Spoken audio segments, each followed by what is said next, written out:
राष्ट्रवादी Congress party यानी NCP के अध्यक्ष शरद पवार ने गुरुवार को भाजपा पर जोरदार हमला किया। उन्होंने मोदी सरकार पर बड़ा आरोप लगाते हुए कहा कि देश में सरकारों को गिराने के लिए पैसे, ताकत और अन्य साधनों का इस्तेमाल किया जा रहा है। उन्होंने कहा कि देश में इतने बड़े स्तर पर इस प्रकार की गतिविधियां पहले नहीं होती थी। एनसीपी अध्यक्ष ने कहा कि राज्य में एक नया शब्द खोखा करोड़ लोकप्रिय हो रहा है और इसे जनप्रतिनिधियों के लिए इस्तेमाल किया जा रहा है। आपको बता दें कि जून के महीने में महाविकास अघाड़ी की सरकार गिर गई थी और शिवसेना के बागी विधायकों के साथ भाजपा सरकार बनाने में सफल रही।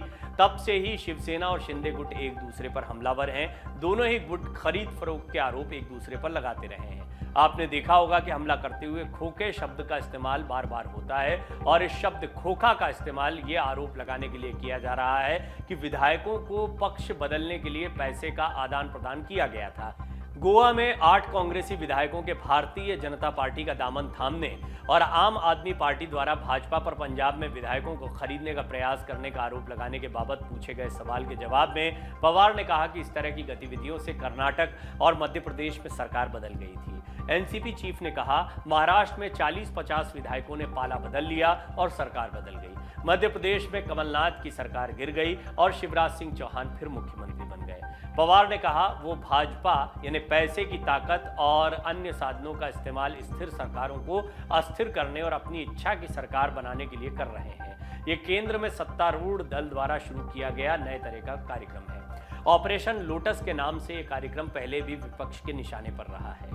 सबसे पहले मध्य प्रदेश और इसके अलावा कई अन्य राज्यों में ऐसी स्थितियां देखने को मिली जहां पर बीजेपी सत्ता में नहीं थी, लेकिन बाद में जोड़ तोड़ से बीजेपी सत्ता में आ गई। मध्य प्रदेश की बात करें तो ज्योतिरादित्य सिंधिया बीजेपी के साथ में आ गए, उसके बाद में उनके समर्थक जितने भी विधायक थे वो आ गए और कमलनाथ की सरकार गिर गई। शिवराज सिंह चौहान एक बार फिर मुख्यमंत्री बन गए। लेकिन जब ये शरद पवार बात कहते हैं उस वक्त ये भी ध्यान रखने वाली बात है कि बिहार में बीजेपी को यही झटका लग चुका है, यानी उलट काम बिहार में हो चुका है। बिहार में सत्ता से बीजेपी बाहर हो गई क्योंकि आरजेडी के साथ चले गए नीतीश कुमार। बहरहाल राजनीति में जोड़ तोड़ की राजनीति चलती रहती है। महाराष्ट्र में इस वक्त खोखा शब्द का बहुत इस्तेमाल हो रहा है और 50 खोखे 40 खोखे एकदम ओके इस तरह के नारे खुद उद्धव ठाकरे ने भी दिए थे। आपको याद होगा विधानसभा के बाहर किस तरह का हंगामा हुआ था। शिंदे गुट उद्धव गुट दोनों आमने सामने आ गए थे। बीजेपी भी इस लड़ाई में कूद गई थी और एक के बाद एक दूसरे के ऊपर आरोप प्रत्यारोप और नारों की राजनीति महाराष्ट्र में देखने को मिली थी। शरद पवार ने लंबे समय से इस पूरे मामले पर चुप्पी साध रखी थी, लेकिन फाइनली वो सामने आए हैं और उन्होंने गंभीर आरोप बीजेपी पर लगाए हैं। उनका यह कहना है कि बीजेपी इस तरीके से पैसे के बल पर राज्यों में स्थिर सरकारों को अस्थिर करने का काम कर रही है और सरकारें गिराने का काम हो रही है।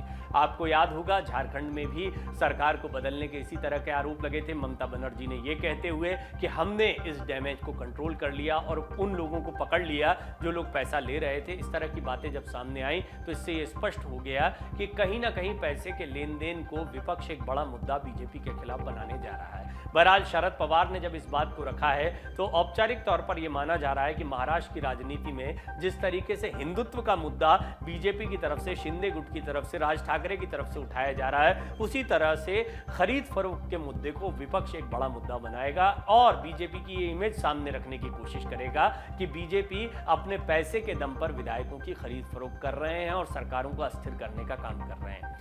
देश में कई जगहों पर इसी तरह की बातें, इसी तरह की खबरें सामने आती रहीं। बहरहाल अब ये देखना होगा कि ज्यादातर जगहों पर बीजेपी की सरकार है। पश्चिम बंगाल की बात करें तो पश्चिम बंगाल की राजनीति में हमने देखा कि बीजेपी ने, बेशक बीजेपी के कुछ नेताओं ने इस तरह के दावे किए हों कि कई सारे, मिथुन चक्रवर्ती ने यह बात कही थी कि टीएमसी के कई विधायक हमारे संपर्क में। आपको याद होगा कि उत्तर प्रदेश की राजनीति में 100 विधायक हमारे संपर्क में। अखिलेश ने कहा या 100 विधायक लेकर केशव प्रसाद मौर्य आ जाएं तो हम उनको मुख्यमंत्री बना देंगे। तो केशव प्रसाद मौर्य ने कहा था 100 समाजवादी पार्टी के विधायक हमारे संपर्क में हैं। कुल मिलाकर विधायकों की खरीद फरोख्त, पाला बदलना, ये राजनीति का एक ऐसा चेहरा है जो हाल की राजनीति में जमकर देखने को मिल रहा है।